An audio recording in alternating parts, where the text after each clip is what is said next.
สวัสดีท่านผู้ชมที่เคารพสบายดีตอนเช้าท่านผู้ชมที่เคารพต้อนรับท่านผู้ชมเข้าสู่ข่าวเช้ารุ่นใหม่จากห้องข่าวโทรภาพแห่งชาติลาวพบกันในเช้าของวันจันทร์วันที่19มังกร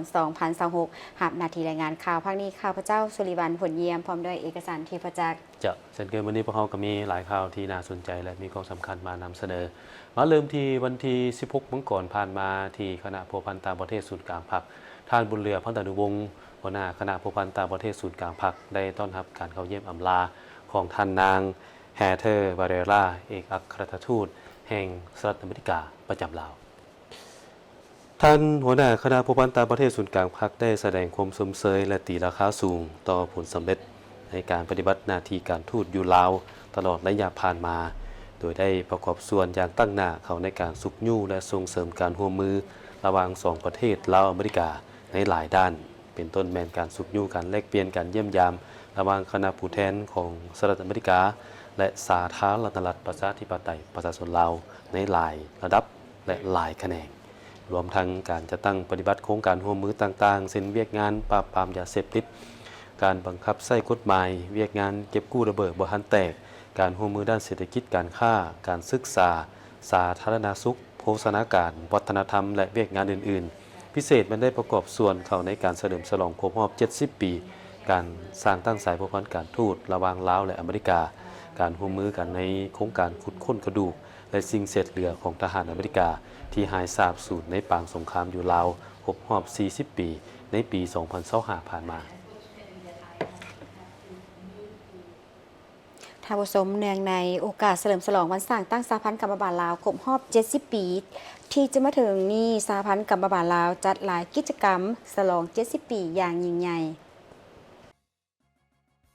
เนื่องในโอกาสเฉลิมฉลองวันสร้างตั้งสหพันธ์กรรมบาลลาวครบรอบ70 ปี1กุมภาพันธ์1956 1กุมภาพันธ์2026ท่านเลดไสยพรประธานคณะบริหารงานศูนย์กลางสหพันธ์กรรมบาลลาวได้แถลงข่าวต่อสื่อมวลชนเพื่อกาเกียมเฉลิมฉลองวันสำคัญดังกล่าวโดยท่านได้กล่าวว่าวันที่1กุมภาพันธ์1956ศูนย์กลางพรรคได้ตกลงสั่งตั้งสหพันธ์กรรมบาลลาวขึ้นซึ่งเป็นเหตุการณ์การเมืองที่มีความหมายประวัติศาสตร์สำคัญอันหนึ่งของชนชั้นกรรมกรและผู้ออกแรงงานลาวบรรดาเผ่าตลอดระยะ70 ปีผ่านมาพรรคได้มอบหมายภารกิจอันใหญ่หลวงให้สหพันธ์กรรมบาลลาวเฮ็ดหน้าที่ในการโฆษณาศึกษาอบรมการเมืองแนวคิดปลุกระดมคนขวายเตาโฮมความสามัคคีทั่วปวงชนทางชาติให้มีน้ำใจรักชาติมีความตื่นตัวปฏิบัติกำแน่นมูลเสื้อธาตุแท้และทัศนะของชนชั้นกรรมกรลาวอย่างแท้จริงเป็นตัวแทนแห่งการปกป้องสิทธิและผลประโยชน์อันชอบธรรมของสมาชิกกรรมบาลกรรมกรและผู้ออกแรงงานบรรดาเผ่ามาฮอดปัจจุบันการห่างหากะเกียมให้แก่การเฉลิมฉลองวันสร้างตั้งสหพันธ์กรรมบาลลาวครบรอบ70 ปีนั้นแม่นได้ออกแจ้งการถึงประธานคณะบริหารงานประธานคณะบริหารงานศูนย์กลางสหพันธ์กรรมบาลกระทรวง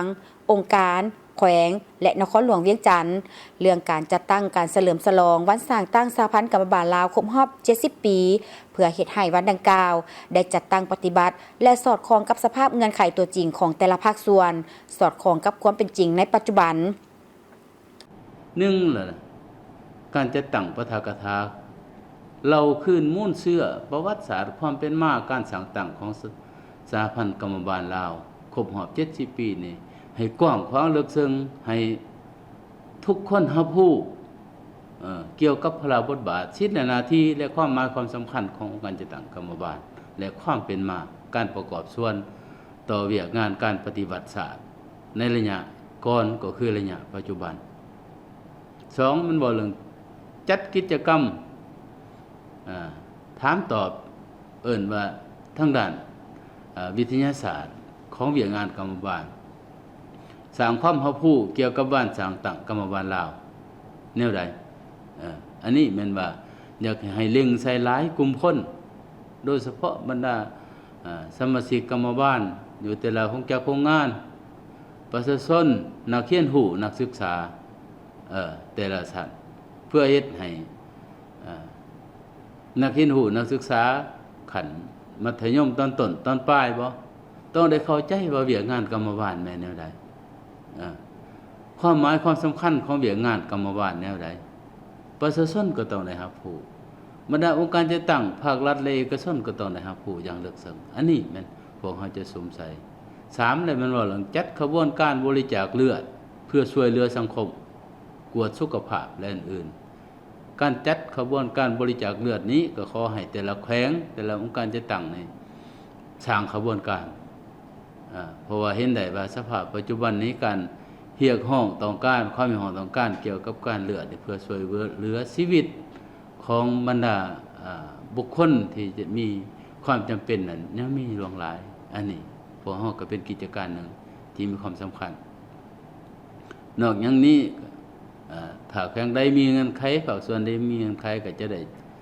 จัดงานตลาดนัดวางแสดงสินค้าผลิตภัณฑ์ของสมาชิกกรรมบาลแต่ละภาคส่วนแต่ละของเจ้าของงานเป็นอันนั้นแม่นนอกจากนี้ก็ยังได้จัดขบวนการแข่งขันกีฬาคืออยู่ศูนย์กลางสหพันธ์กรรมบาลลาวของพวกเฮานี้ก็ได้มีจัดการแข่งขันกีฬาการแข่งขันกอล์ฟการ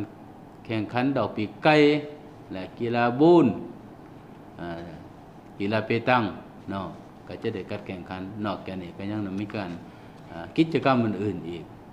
สร้างขบวนการแห่งร่วมในการเคลื่อนไหวเยี่ยมยามการนำอาวุโสบำนาญนอกจากนี้พวกเฮาก็ยังอยากให้การจัดกองประชุมสัมมนาภายใต้หัวข้อเวียกงานพัฒนาเวียกงานกรรมบาลในระยะใหม่เพื่อเฮ็ดให้เวียกงานกรรมบาลพวกเฮานี้มีลักษณะพัฒนาและมีความเข้มแข็งสมคู่กับการขยายตัวทางด้านเศรษฐกิจสังคม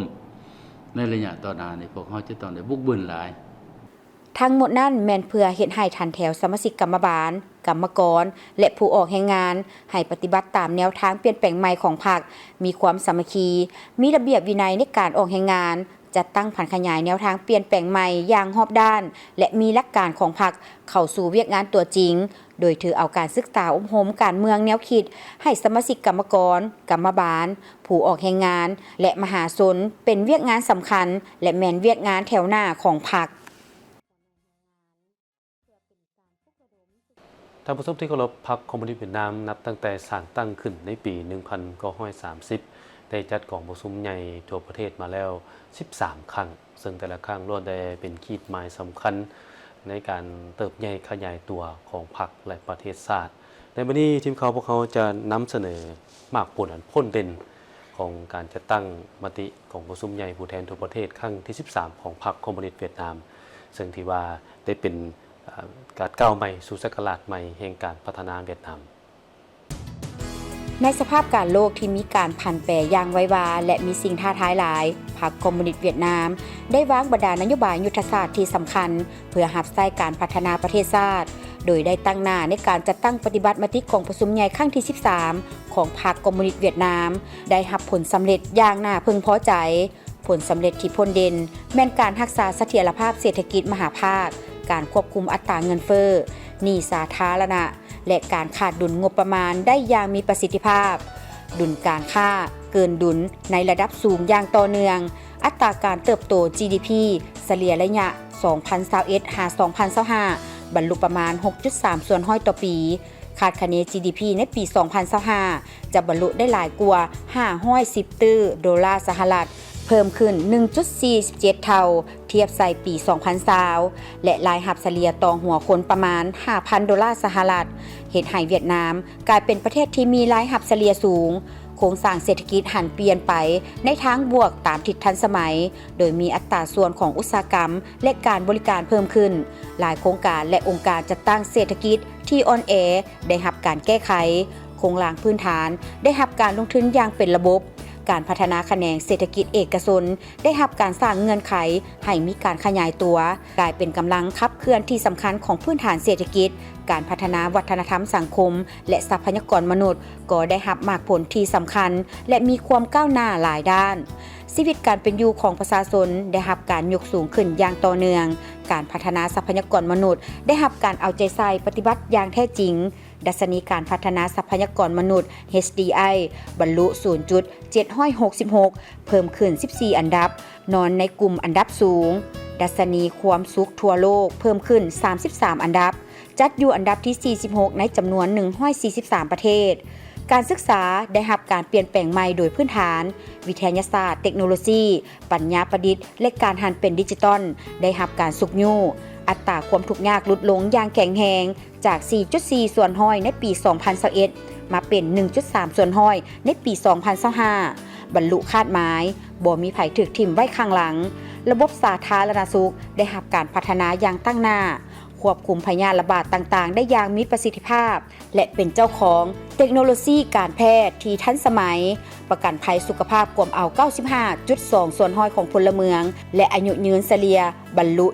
74.8 ปีเวียดนามได้แสดงให้เห็นถึงความเข้มแข็งเอกราชอธิปไตยเอกภาพและพื้นแผ่นดินอันครบถ้วนของชาติได้รับการรักษาไว้อย่างมั่นคงภาคและรัฐได้สุ่มใส่การลงทุนก่อสร้างกองทัพประชาชนและป้องกันความสงบประชาชนให้มีลักษณะปฏิบัติเป็นแบบแผนทันสมัยและมีความชำนาญงานปฏิบัติแนวทางการต่างประเทศเอกราชเป็นเจ้าตนเองสันติภาพมิตรภาพการร่วมมือและการพัฒนาอย่างเสมอต้นเสมอปลายซึ่งได้ประกอบส่วนเข้าในการรักษาสภาพแวดล้อมแห่งสันติภาพและเปิดกว้างทาสนามแห่งการพัฒนาใหม่ให้แก่ประเทศชาติเวียกงานการก่อสร้างและปรับปรุงภาคและรัฐก็ได้บรรลุมากผลกฎระเบียบของภาคได้รับการปฏิบัติอย่างเข้มงวดการต้านการส่อราษฎร์บังหลวงการฟุ่มเฟือยและปรากฏการณ์ย่อท่อต่างๆได้รับการสุบยู่ด้วยความมุ่งมั่นทางด้านการเมืองที่สูงส่งโดยบ่มีเขตห้ามหรือข้อยกเว้นวิธีการนำพาและกำอำนาจของพรรคสืบต่อได้รับการเปลี่ยนแปลงใหม่ตามทิศวิทยาศาสตร์ประชาธิปไตยมีประสิทธิภาพและประสิทธิผล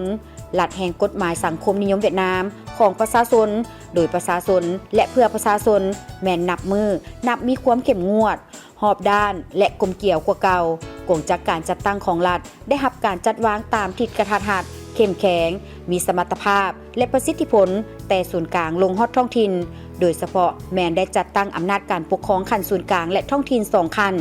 นแขวงและขั้นท้องถิ่นตาแสงเป็นข้างทำอิฐซึ่งได้ลดพรหน่วยงานลงอย่างหลวงหลายมากผลเหล่านี้ได้ยั่งยืนถึงความเป็นเอกภาพความเห็นดีเห็นพร้อมและความมุ่งมั่นอันสูงส่งของทั่วภาคทั่วปวงชนและทั่วระบบการเมืองในการก่อสร้างพรรคคอมมิวนิสต์เวียดนามให้ปลอดใส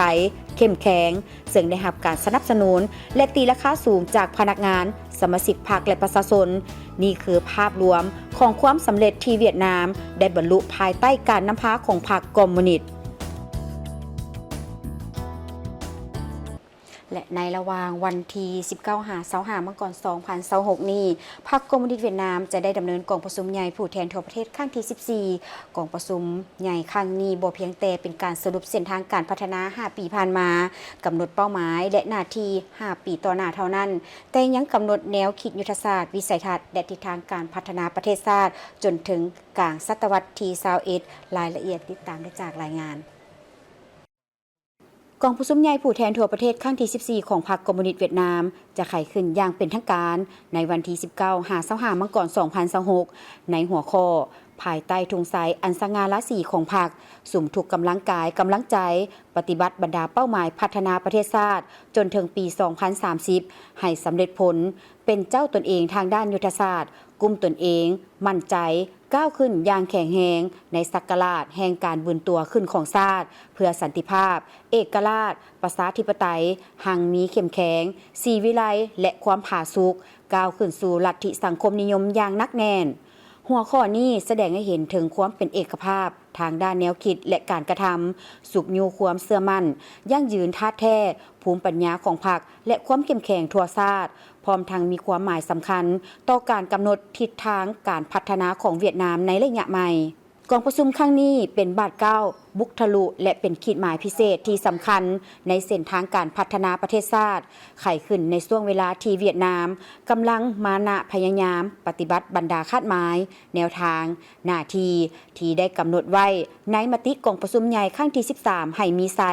พิเศษกองประชุมครั้งนี้ยังติดพันกับการสรุป40ปีแห่งการดำเนินภารกิจเปลี่ยนแปลงใหม่และเฉลิมฉลอง96ปีแห่งวันสร้างตั้งพรรคคอมมิวนิสต์เวียดนาม3กุมภาพันธ์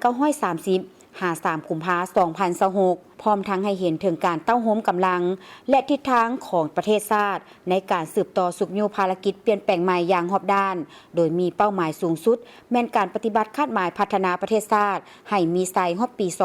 2030 เมื่อพรรคคอมมิวนิสต์เวียดนามครบรอบ100 ปีแห่งการสร้างตั้ง 1930 หา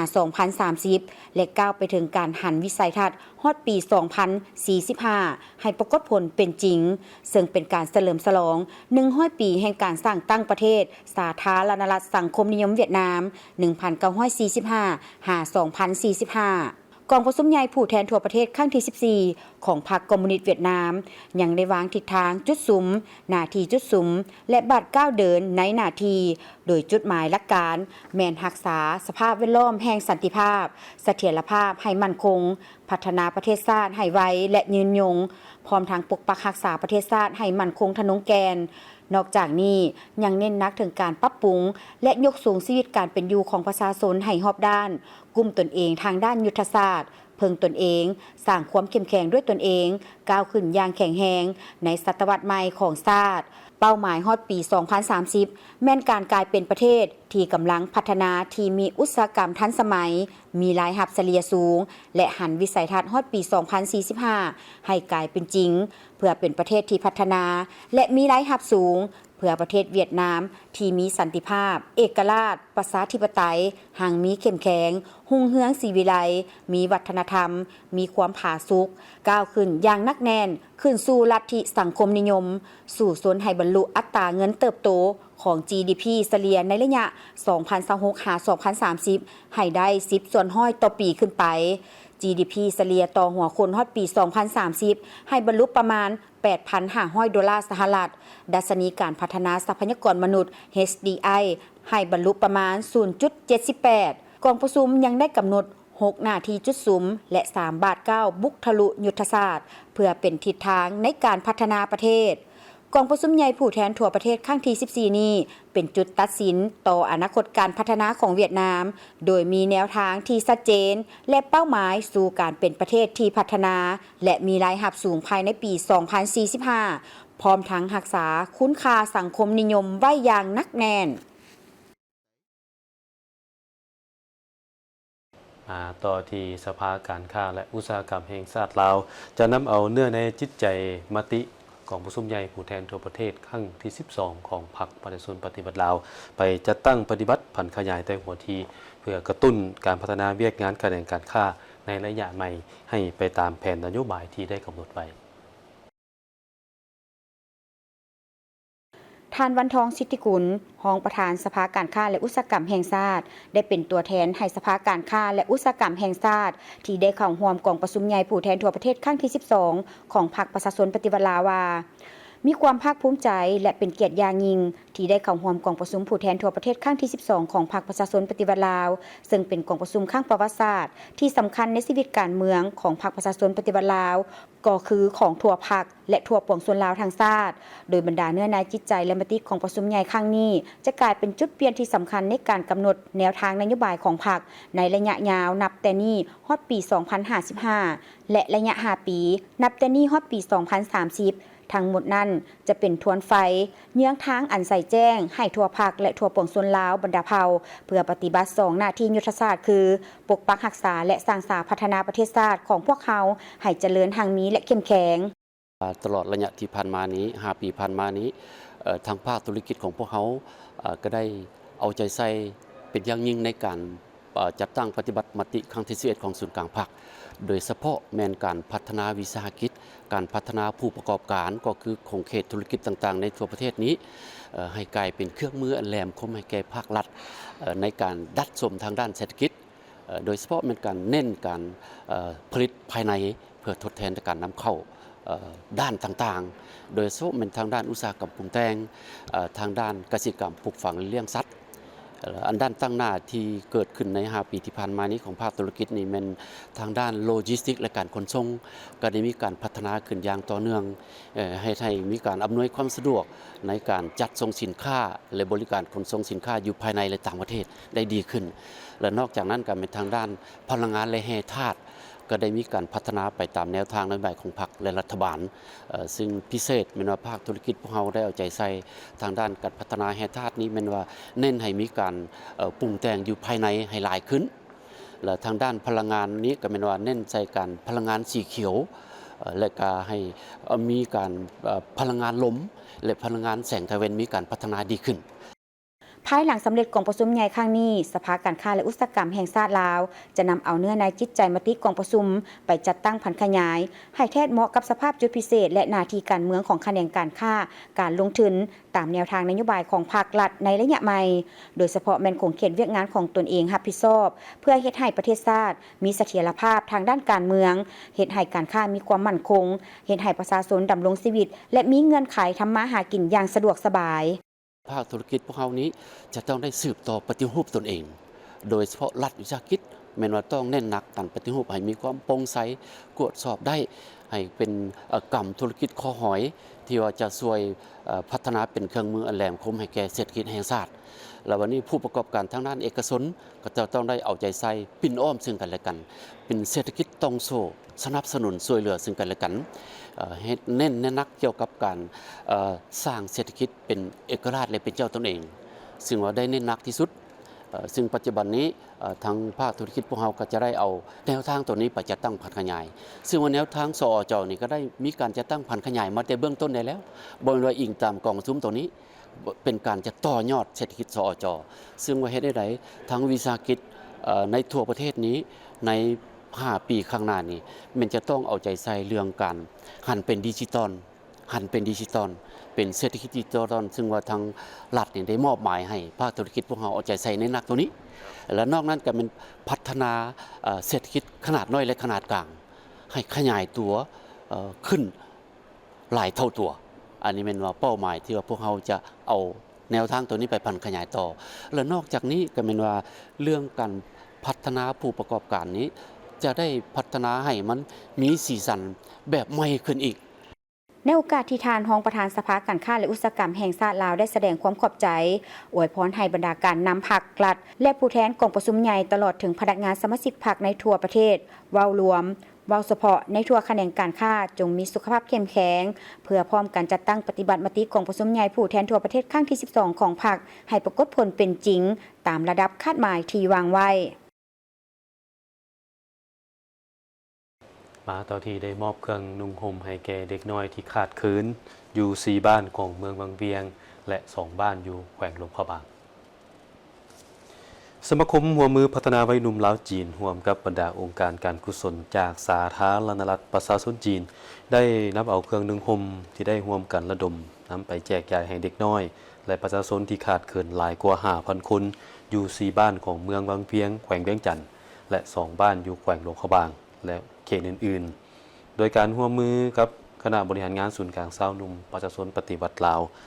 เสื้อผ้าที่นำไปแจกจ่ายให้เด็กน้อยและประชาชนครั้งนี้จัดขึ้นภายใต้โครงการบริจาคเสื้อผ้า1 ล้านชุดอยู่สปป.ลาวซึ่งสร้างความประทับใจดีใจเต็มไปด้วยรอยยิ้มและความสุขของเด็กน้อยและประชาชนที่ได้รับเครื่องในครั้งนี้เป็นการประกอบส่วนสำคัญที่ให้ประชาชนที่อยู่เขตห่างไกลซอกลีกในระยะฤดูหนาวได้มีเครื่องนุ่งห่มที่อบอุ่นหลีกเลี่ยงการเจ็บเป็นในระยะฤดูหนาวโดยเฉพาะการเป็นหวัดเป็นไอและเป็นพยาธิอื่นๆทั้งเป็นการประกอบส่วนหัดแน่นสายพัวพันหัวมือรอบด้านระหว่าง2 ประเทศลาวจีนจีนลาวก็คือสมาคมหัวมือพัฒนาวัยหนุ่มลาวจีนบรรดาองค์การการกุศลจากจีนและคณะบริหารงานศูนย์กลางชาวหนุ่มประชาชนปฏิบัติลาวให้ได้รับการพัฒนาขึ้นไปเรื่อยๆและสืบต่อให้การสุขยู่สนับสนุนจัดกิจกรรมช่วยเหลือสังคมอยู่ลาวในอนาคตเติมอีกท่านี้ก็เพื่อแนใส่สุขยู่ส่งเสริมปรับปรุงชีวิตการเป็นอยู่ของประชาชนที่อยู่เขตห่างไกลซอกลีกของเราให้มีชีวิตการเป็นอยู่ที่ดีขึ้นคณะกรรมการคุ้มครองภัยพิบัติขั้นแขวงได้มอบผ้าห่มให้แก่4 บ้านของเมืองไซบัวทองแขวงคำมวนเพื่อแก้ไขผลกระทบจากภัยหนาวบ้านนาหลวงเมืองไซบัวทองแขวงคำมวนได้รับผ้าห่มช่วยเหลือจากคณะกรรมการคุ้มครองภัยพิบัติขั้นแขวงให้แก่ครอบครัวทุกข์ยากจำนวนทั้งหมด4 ครอบครัวใน4 บ้านของเมืองไซบัวทองประกอบมีบ้านนาหลวงต่อเหือผาสองและบ้านนากระด้อมโดยมีทานแก้วอุดรบุตรสิงคอนประธานคณะกรรมการคุ้มครองภัยพิบัติแ แขวงคำมวนทานจันทวงศ์แสนอามาตย์มุนตรีรองประธานกรรมาธิการต่างประเทศกรรมการอนุกรรมการเลือกตั้งระดับชาติพร้อมด้วยการนำของแขวงทานแก้วอุดรบุตรสิงคอนได้มีคำเห็นว่าด้วยความเป็นห่วงเป็นใยของการนำภาครัฐที่มีต่อพ่อแม่ประชาชนการนำของแขวงก็คือคณะกรรมการคุ้มครองภัยพิบัติขั้นแขวงได้ค้นคว้าปลุกระดมและนำเอาเครื่องช่วยเหลือประเภทผ้าห่มและเครื่องบริโภคจำนวนหนึ่งมามอบให้แก่พ่อแม่ประชาชนโดยเฉพาะครอบครัวที่มีความยุ่งยากทางด้านเศรษฐกิจเพื่อเป็นการบรรเทาทุกข์ต่อผลกระทบจากภัยหนาวพร้อมนี้ก็เรียกร้องมายังพ่อแม่ประชาชนจงได้พร้อมกันสุมใส่ทางด้านการผลิตเพิ่มขึ้นเพื่อแก้ไขชีวิตการเป็นอยู่และกลายเป็นสินค้าสร้างความอยู่ดีกินดีภายในครอบครัวและเวียกสำคัญอีกอย่างหนึ่งก็แม่นวาระของการเลือกตั้งสมาชิกสภาแห่งชาติสุดที่10และสมาชิกสภาประชาชนขันแขวงสุดที่5ให้พ่อแม่ประชาชนสุขอยู่ลูกหลานผู้มีสิทธิ์ปอนบัตรเลือกตั้งมาใช้สิทธิ์ของตนอย่างครบถ้วนรับประกันให้ได้4คาดหมายใหญ่ให้ได้ห้อยส่วนห้อยก็คือรับประกันให้ผู้มีสิทธิ์มาใช้สิทธิ์ของตนปอนบัตรเลือกตั้งอย่างครบถ้วนรับประกันการใช้สิทธิ์อย่างถูกต้องรับประกันความสงบความปลอดภัยรับประกันความโปร่งใสและยุติธรรม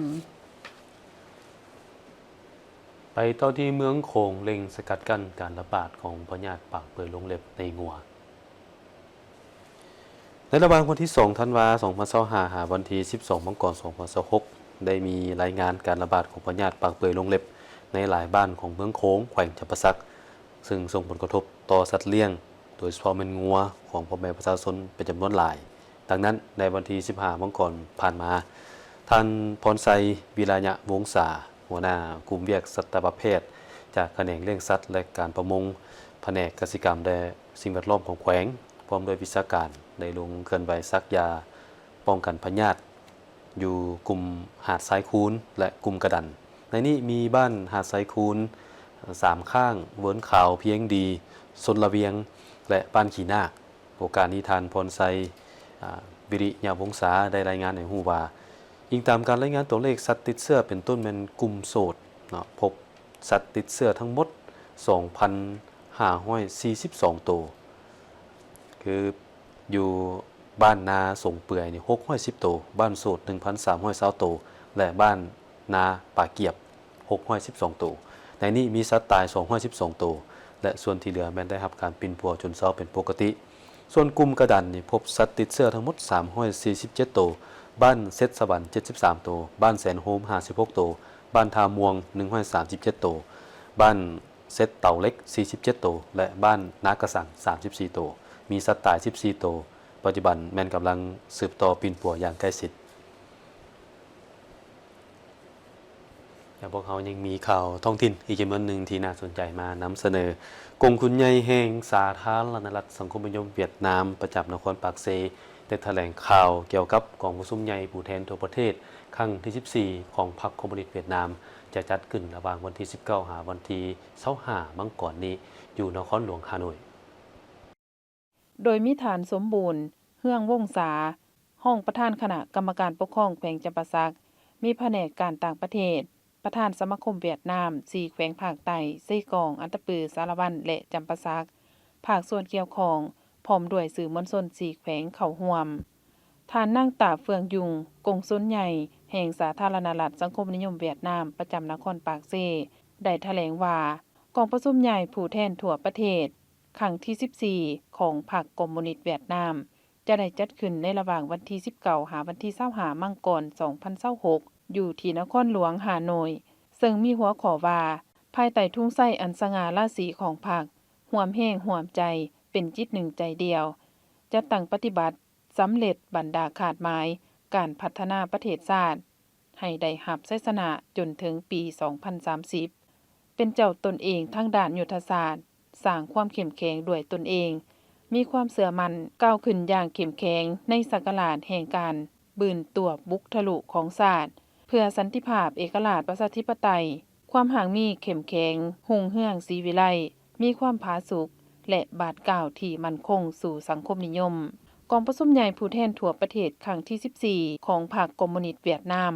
เป็นจุดเปลี่ยนเป็นขีดหมายที่สำคัญพิเศษในเส้นทางแห่งการพัฒนาประเทศชาตินี่แม่นโอกาสของกองประชุมใหญ่ในการสรุปตีราคาคืน40 ปีนับตั้งแต่เริ่มต้น ของขบวนการปฏิรูปขณะเดียวกันกองประชุมใหญ่ก็จะทบทวนคืนการจัดตั้งปฏิบัติมติกองประชุมใหญ่ผู้แทนทั่วประเทศครั้งที่ 13 เกี่ยวกับตัดสินใจกำหนดเป้าหมายทิศทางและหน้าที่สำหรับ 5 ปี 10 ปีต่อหน้าและวิสัยทัศน์ฮอดปี 2045 กองประชุมคาดว่าจะมีการตัดสินใจที่ถูกต้องและเด็ดขาดเพื่อสู่อยู่ประเทศให้ก้าวไปข้างหน้าในยุคใหม่กองประชุมใหญ่ผู้แทนทั่วประเทศครั้งที่ 14 ของพรรคคอมมิวนิสต์เวียดนามจะมีผู้แทนเข้าร่วมทั้งหมด 1,586 สหายซึ่งเป็นตัวแทนของสมาชิกพรรคหลายกว่า5ล้านสหายมาฮอดปัจจุบันกองประชุมใหญ่ได้รับการกะเกี่ยมอย่างละเอียดรับประกันความสงบสุขความปลอดภัยและการปฏิบัติถูกต้องตามระเบียบของพรรคได้มีพิธีประดับเรียนการละนึก50 ปีวันสถาปนาสาธารณรัฐประชาธิปไตยประชาชนลาวที่แขวงจำปาสักให้เกียรติเป็นประธานของทานค่ำนิรวงศ์กรรมการพรรคแขวงหัวหน้าแผนกกิจกรรมและสิ่งแวดล้อมแขวงมีทานสุริวงศ์ไสยวงศ์คณะพรรคหากฐานผู้อำนวยการวิทยาลัยกสิกรรมและป่าไม้จำปาสักมีคณะพรรคหากฐานคณะหน่วยพรรคพนักงานอาวุโสบำนาญคณะอำนวยการและครูอาจารย์วิทยาลัยกสิกรรมและป่าไม้จำปาสักเข้าร่วม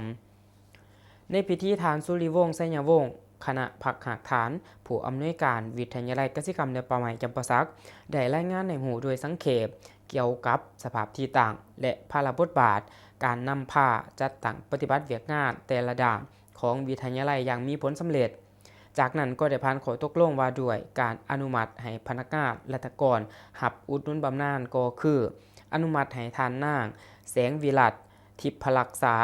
รับอุดหนุนบำนาญรวมอายุเกษียณ58 ปีอายุการ40 ปีอนุมัติให้ทานนางเยาวภาวันหมื่นกิตติราชรับอุดหนุนบำนาญรวมอายุเกษียณ60 ปีอายุการ38 ปีอนุมัติให้ทานนางสำลีทองศรีดามณีวงศ์รับอุดหนุนบำนาญรวมอายุเกษียณ59 ปีอายุการ38 ปี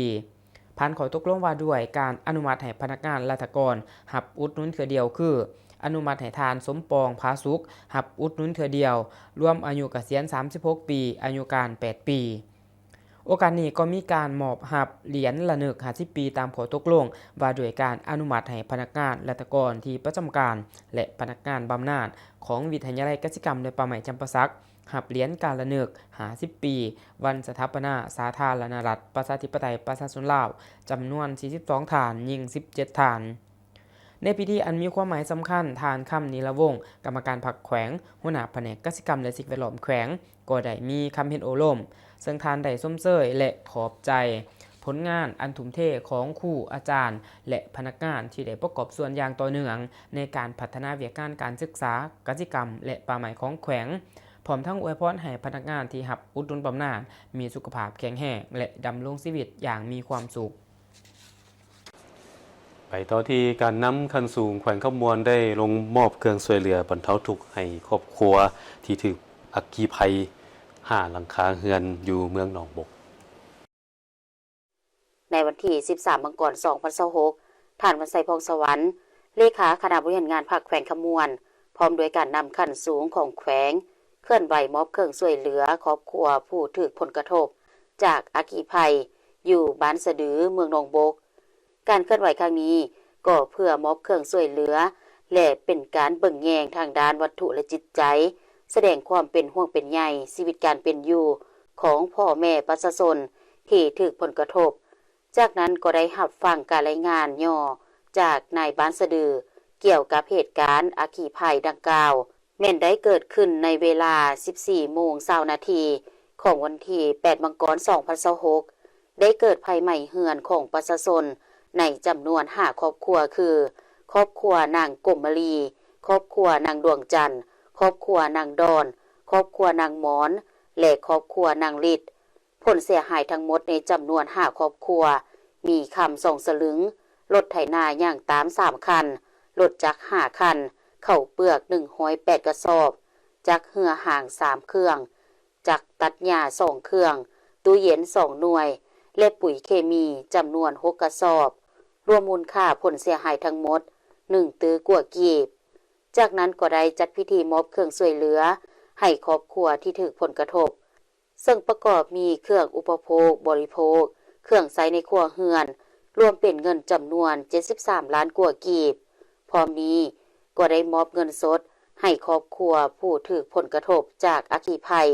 ซึ่งรวมทั้งหมด5ครอบครัวซึ่งมอบให้ครอบครัวละ20ล้านกีบรวมมูลค่าทั้งหมดได้มามอบในครั้งนี้100กว่าล้านกีบมอบโดยท่านวันไสพองสวรรค์เลขาคณะบริหารงานพรรคแขวงขมวนพร้อมคณะกองประชุมเผยแพร่นิติกรรมใต้กฎหมายเวียกงานคุ้มครองเขตสงวนทางหลวงและคุ้มครองการปลูกสร้างแขนงโยธาธิการและขนส่งแขวงบริคำไซ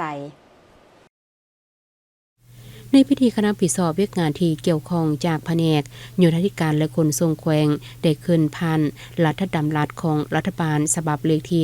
185ว่าโดยเขตสงวนของทางหลวงและข้อตกลงของรัฐมนตรีกระทรวงโยธาธิการและขนส่งกรมเคหะและผังเมืองว่าด้วยการคุ้มครองการปลูกสร้างให้กับบรรดาผู้เข้าร่วมได้รับทราบจุดประสงค์ในการจัดกองประชุมครั้งนี้ก็เพื่อเป็นการสร้างความรับรู้เข้าใจเพิ่มเติมแก่บรรดาคณะอนุกรรมการที่รับผิดชอบเวียกงานที่เกี่ยวข้องในด้านต่างๆที่ติดพันกับเวียกงานที่เกี่ยวข้องในการกำหนดหลักการระเบียบการและมาตรการเกี่ยวกับการคุ้มครองติดตามกฎกาเขตสงวนของทางหลวงเพื่อบ่ให้บุคคลนิติบุคคลและการจัดตั้งครอบครองทำลายโครงประกอบสิ่งประกอบและสิ่งป้องกันความปลอดภัยของทางหลวงหรือก็สร้างใดหนึ่งในเขตสงวนของทางหลวงโดยบ่ได้รับอนุญาตทางนี้ก็เพื่อแนใส่เฮ็ดให้เวียกงานคุ้มครองเขตสงวนมีประสิทธิภาพประสิทธิผลและปกปักรักษาสิ่งแวดล้อมพร้อมทั้งรับประกันการจราจรมีความสะดวกปลอดภัยว่องไวมีความสวยงามเป็นระเบียบเรียบร้อยมีเอกลักษณ์กลมกลืนกับสภาพแวดล้อมอ้อมข้างและถูกต้องตามแผนผังเมืองพร้อมนี้ในกองประชุมบรรดาแขกที่เข้าร่วมยังได้ผลัดเปลี่ยนกันประกอบคำคิดคำเห็นพร้อมทั้งเสนอปัญหาบางด้านเพื่อรับฟังการอธิบายชี้แจงจากคณะประธานและคณะรับผิดชอบเวียกงานที่เกี่ยวข้องทั้งนี้ก็เพื่อแนใส่เหตุให้การจัดตั้งปฏิบัติเวียกงานคุ้มครองขอบเขตสงวนทางหลวงและการคุ้มครองการปลูกสร้างภายในเมืองได้รับการจัดตั้งปฏิบัติถูกต้องสอดคล้องมีความเป็นเอกภาพและหันเข้าสู่ดำรัสและนิติกรรมใต้กฎหมายที่ขั้นถึงบ่องออกเทื่อละกาวมาต่อที่เมืองปากอู่แขวงหลวงเขาบางได้เสริมซึมเอกสารการเกี่ยมเลือกตั้งสมาชิกสภาแห่งชาติสุดที่10และสมาชิกสภาประชาชนสุดที่5พิธีทานคำคองผมะปัญญาให้เกียรติเสริมสืมเอกสารซึ่งเอกสารที่นำมาเสริมสืมในครั้งนี้ประกอบมี4เอกสารคือเอกสารเสริมสืมพันขยายมติกรมการเมืองศูนย์กลางภาคเกี่ยวกับการเพิ่มทวีการนำภาษีนำขององค์คณะภาคทุกขั้นต่อกับการเลือกตั้งสมาชิกสภาแห่งชาติสุดที่10และสภาประชาชนแขวงสุดที่5เอกสารเพิ่มทวีการนำพาแนวคิดเสริมขยายสิทธิประชาธิปไตยของประชาชนลาวบรรดาเผ่าเพื่อการเลือกตั้งสมาชิกสภาแห่งชาติสุดที่10และสภาประชาชนคันแขวงสุดที่5เอกสารกำแนนเนื้อหาของกฎหมายว่าด้วยการเลือกตั้งสมาชิกสภาแห่งชาติและสภาประชาชนคันแขวงเพื่อการเลือกตั้งสมาชิกสภาแห่งชาติสุดที่10และสภาประชาชนคันแขวงสุดที่5เอกสารเสื่อมซึมและจัดตั้งปฏิบัติแผนดำเนินงานของคณะกรรมการเลือกตั้งระดับชาติเพื่อการเลือกตั้งสมาชิกสภาแห่งชาติสุดที่10และสภาประชาชนคันแขวงสุดที่5โอกาสนี้ท่านอย่างใดเน้นและเรียกร้องมายังคณะกรรมการเลือกตั้งต้องได้เป็นเจ้าการเอาใจใส่ปฏิบัติตามแจ้งการของแขวงได้กำหนดจงพร้อมกันกะเกี่ยมจัดตั้งปฏิบัติลงเก็บกรรมข้อมูลให้ได้ละเอียดพร้อมกันนั้นก็ต้องได้เอาใจใส่ด้านความสงบและปรากฏการณ์ย่อท้อต่างๆที่เกิดขึ้นต้องได้ริบฮ้อนแก้ไขและกำหนดเป้าหมายเพื่อสกัดกั้นให้มีความสงบและเป็นระเบียบเรียบร้อยโดยพื้นฐานเพื่อรับประกันการป้อนบัตรเลือกตั้งสมาชิกสภาแห่งชาติสุดที่10และสภาประชาชนคันแขวงสุดที่5ให้มีผลสำเร็จท่านผู้ชมนักศึกษาสายครูประถมจากมหาวิทยาลัยแห่งชาติจินจูสาธารณรัฐเกาหลีจัดกิจกรรมร่วมกับโรงเรียนประถม4แห่งในนครหลวงพะบาง การปฏิบัติกิจกรรมของนักศึกษาชายครูประถมปีที่ 2 จากมหาวิทยาลัยแห่งชาติจินจูสาธารณรัฐเกาหลีจำนวน 18 น้อง หญิง 15 น้องในนั้นมีอาจารย์นำพาจำนวน 2 ทาน หญิง 1 ทาน ที่ปรึกษาจำนวน 2 ทาน หญิง 1 ทาน และที่ปรึกษาจากผู้อำนวยการโรงเรียนประถมการทดลองสอนของนักศึกษาเกาหลีที่โรงเรียนประถม4แห่งคือประถมสาธิตประถมขั้วที่ 1ประถมอภัยและประถมสีทานให้เกียรติเป็นคณะประธานของการจัดกิจกรรมในครั้งนี้ทานปริญญาเอกอนุสิทธิ์มโนสารผู้อำนวยการวิทยาลัยครูหลวงพระบางและทานศาสตราจารย์ฮันยองแลผู้จัดการโครงการผู้อำนวยการโรงเรียนประถมโนซานสาธารณรัฐเกาหลีทานศาสตราจารย์ทักเอลจูและผู้ประสานงานโครงการท่านนางขั้นทิพย์สภาพรกิจกรรมได้เริ่มจัดขึ้นอย่างเป็นทางการในค่ำวันที่20ธันวาคม2025ผ่านมากิจกรรมทั้งหมดที่ได้ปฏิบัติแม่นได้กำหนดในบทบันทึกความเข้าใจ MOU ของทั้งสองฝ่ายเพื่อเป็นการแลกเปลี่ยนประสบการณ์ทางด้านวิชาการก็คือการสอนในนั้นนักศึกษาได้ทดลองสอน3 สายวิชาคือวิชาวิทยาศาสตร์วิชาคณิตศาสตร์และวิชาคณิตศาสตร์คอมพิวเตอร์การดำเนินทดลองสอนใช้เวลา4อาทิตย์โรงเรียนละอาทิตย์1อาทิตย์การสิสอนของนักศึกษาแม่นเน้นผู้เรียนเป็นใจกลางและปฏิบัติกิจกรรมตัวจริง90%ของการสิสอนซึ่งการลงเฮ็ดกิจกรรมในครั้งนี้แม่นเฮ็ดให้นักเรียนมีความสนใจมีความกระตือรือร้นและมีความม่วนซื่นในการเรียนหลายขึ้นทั้งเป็นการเพิ่มทักษะในการเรียนหลายขึ้นเติมอีกไปต่อที่พิธีเปิดนำใส่เส้นทางเบตงแต่บ้านนาแปหาบ้านนาหาดและทางขึ้นโรงเรียนมสหนองอ้ออยู่เมืองคำเกิดแขวงบริคำไซในพิธีอาจารย์วงไซแก้ววิไลพรอำนวยการโรงเรียนมสหนองอ้อได้คืนผ่านบทสรุปย่อการก่อสร้างทางเบตงว่าบ้านนาเปบ้านนาหาดและโรงเรียนมสหนองอ้อเป็นบ้านที่ขึ้นกับองค์คณะพรรคเมืองคำเกิดตั้งอยู่ทางทิศเหนือของเมืองคำเกิดห่างจากเทศบาลเมืองประมาณ19-50กิโลเมตรบ้านนาเปและบ้านนาหาดมีจำนวนหลังคาเรือนทั้งหมด352หลังคาเรือนมีพลเมืองรวมทั้ง2บ้าน 1,192 คนหญิง 1,000 คนทั้ง2บ้านมีโรงเรียนประถมสมบูรณ์2แห่งโรงเรียนมสหนองอ้อตั้งอยู่บ้านหนองอ้อเป็นโรงเรียนที่รับรองนักเรียนที่มาจาก9บ้านของเขตหนองอ้อนาเปมีพนักงานครูอาจารย์ทั้งหมด26คนหญิง6คนและมีนักเรียนทั้งหมด587น้องหญิง280น้องประกอบมี2ส่วนเผ่าใหญ่คือส่วนเผ่าแทงและส่วนเผ่ามงมีอาคาร5หลังไซปิ่นห้องเรียน4หลังห้องการพนักงาน1หลังมฮอดท้ายปี2025โรงเรียนได้รับการช่วยเหลือจากบริษัทฟูส่วนเจียงเซินสร้างเส้นทางคอนกรีตขึ้นหาโรงเรียนมีความยาว180เมตรกว้าง5เมตรหนา15ซนคิดไล่เป็นมูลค่าทั้งหมด450ล้านดงบ่ได้คิดไล่ค่าแรงงานประชาชนบ้านหนองอ้อครูอาจารย์และนักเรียนจำนวน620แรงงานบริษัทฟูส่วนเจียงเซินได้ช่วยเหลือเส้นทางเบตงรวมมูลค่าคือทางเบตงแต่บ้านนาเปหาบ้านนาหาดมีความยาว 2,600 เมตรกว้าง5เมตรหนา15ซนรวมมูลค่า3ตื้อ7ล้านดงบ่คิดไล่ค่าแรงงานประชาชนที่ประกอบส่วนมี320แรงงานรวมมูลค่าที่บริษัทฟูส่วนช่วยเหลือบ้านนาเปบ้านนาหาดโรงเรียนมสหนองอ้อโรงเรียนประถมนาเปและโรงเรียนประถมนาหาดเป็นจำนวน4ตื้อ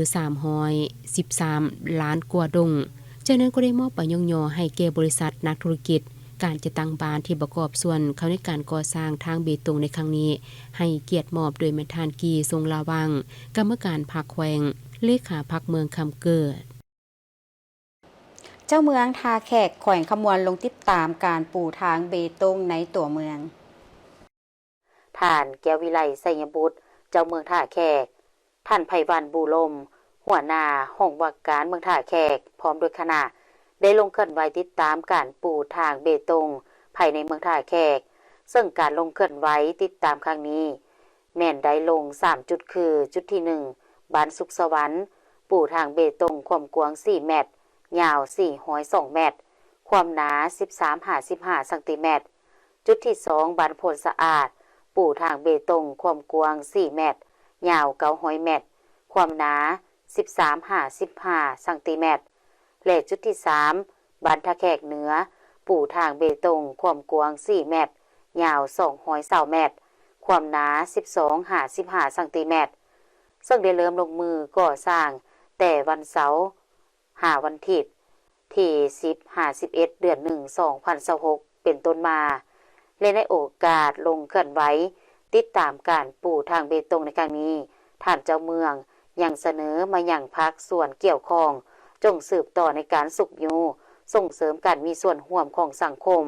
และจงได้คุ้นเคี่ยวเอาใจใส่จะตั้งปฏิบัติให้สำเร็จทันตามกำหนดเวลาทั้งถูกต้องตามหลักวิชาการมาตรฐานการก่อสร้างที่มีคุณภาพ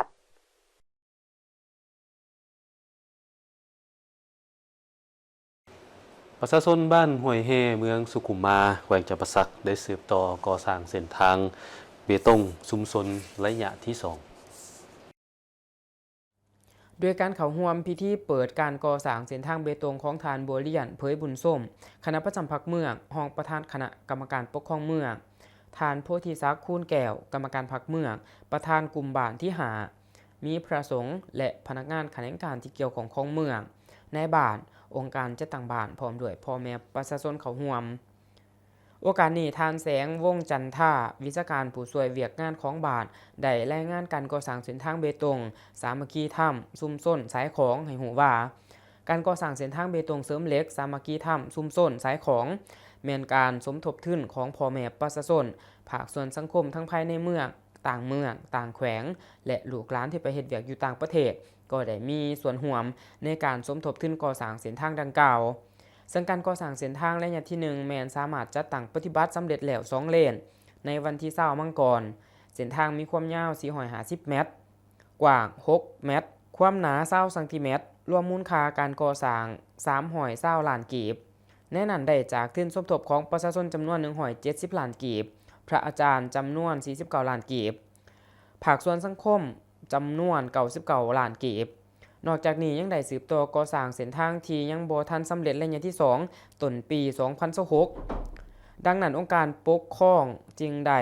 จัดกองประชุมปรึกษาหารือโดยมีองค์การปกครองบ้านเฒ่าแก่แนวโฮมบ้านพ่อแม่ประชาชนร่วมจิตร่วมใจกันเข้าในการก่อสร้างเส้นทางดังกล่าวซึ่งในการกำหนดเอาจุดก่อสร้างเริ่มแต่จุดขัวขามบ้านห้วยเหล็กไปหาชายแดนบ้านห้วยเงินเมืองจำปาสักมีความยาว130เมตรความกว้าง5เมตรความหนา18ซนเมตรจากนั้นองค์การปกครองเมืองสุขุมมาก็ได้มอบปูนจำนวน1ตนให้องค์การปกครองบ้านโดยการกล่าวมอบของทานบัวเลียนเผยบุญส้มคณะประจำพรรคเมืองรองประธานคณะกรรมการปกครองเมืองและรับโดยทานกองแก้วอุทรเลขาพรรคบ้านพร้อมด้วยประธานกลุ่มบ้านและพ่อแม่ประชาชนเข้าร่วมเป็นสักขีพยานองค์การอาสาสมัครญี่ปุ่นประจำสาธารณรัฐประชาธิปไตยประชาชนลาวจัดสุดฝึกอบรมด้านกฎหมายให้เมืองกะลึมและเมืองดักจึงแขวงซีกองโดยการเข้าร่วมของทานหุ่มพันธ์แสงจันทงผู้ประสานงานโครงการอนุรักษ์ทรัพยากรธรรมชาติและค้ำประกันการดำรงชีวิตแบบยืนยงในแขวงซีกองทั้งเป็นผู้ต่างหน้าองค์การ JVC มีครูฝึกจากกลุ่มแลกเปลี่ยนข้อมูลเรื่องที่ดินเข้าร่วมท่านหุ่มพันธ์แสงจันทงกล่าวว่าการฝึกอบรมครั้งนี้แม้นเป็นการยกระดับความรู้ความสามารถให้แก่พนักงานจากภาคส่วนเกี่ยวข้องของเมืองกะลึมเมืองดักจึงและภาคส่วนเกี่ยวข้องขันแขวงที่เคลื่อนไหวเฮ็ดเวียกกับโครงการอนุรักษ์ทรัพยากรธรรมชาติและค้ำประกันการดำรงชีวิตแบบยืนยงในแขวงซีกองได้รับรู้เข้าใจทางด้านกฎหมายเพิ่มเติมและสามารถนำไปเผยแพร่จัดตั้งปฏิบัติอยู่ท้องถิ่นของตนก็คือจัดตั้งนำพาประชาชนบรรดาเผ่าอยู่ชุมชนเขตชนบททางไกลโศกลีกบ้านเป้าหมายของโครงการให้สามารถปฏิบัติได้เป็นอย่างดีและถูกต้องสอดคล้องกับระเบียบกฎหมายเพื่อเฮ็ดให้ชุมชนมีความเข้มแข็งทางด้านกฎหมายซึ่งการฝึกอบรมนี้สมณกรได้เรียนรู้การอำนวยความสะดวกการปลูกจิตสำนึกให้ชุมชนการวางแผนและทดลองการเฮ็ดเวียกอยู่ขันบ้านวางแผนการเก็บกำข้อมูล และประเมินผลพร้อมทั้งเรียนรู้6หัวข้อคือเงื่อนไขการขึ้นทะเบียนที่ดินในที่ดินป่าไม้รูปการเงื่อนไขและเนื้อในของกสิกรรมแบบมีสัญญาการมีส่วนร่วมของประชาชนในการตัดสินใจเกี่ยวกับโครงการลงทุนความสำคัญของการขึ้นทะเบียนออกใบตาดินการส่งเสริมกสิกรรมอินทรีย์และการแบ่งปันสินสมสร้างของผัวเมียในกรณีหย่าร้างทั้งนี้ก็เพื่อนำไปเป็นแบบแผนแนวทางการจัดตั้งปฏิบัติในหน้าที่เวียกงานตัวจริงพร้อมนี้ทานหุ่มพันธ์แสงจันทองยังได้เรียกร้องมายังสมณกรจงเป็นเจ้าการเอาใจใส่ศึกษาเรียนรู้แลกเปลี่ยนบทเรียนจากครูฝึกและเพื่อนร่วมงานด้วยกันเพื่อเก็บกำบทเรียนและนำไปจัดตั้งปฏิบัติอย่างมีประสิทธิผลสูงพวกเขาไปพักก่อนเบิ่งนึงจักหน่อยมาติดตามข่าวต่างประเทศและข่าวกีฬา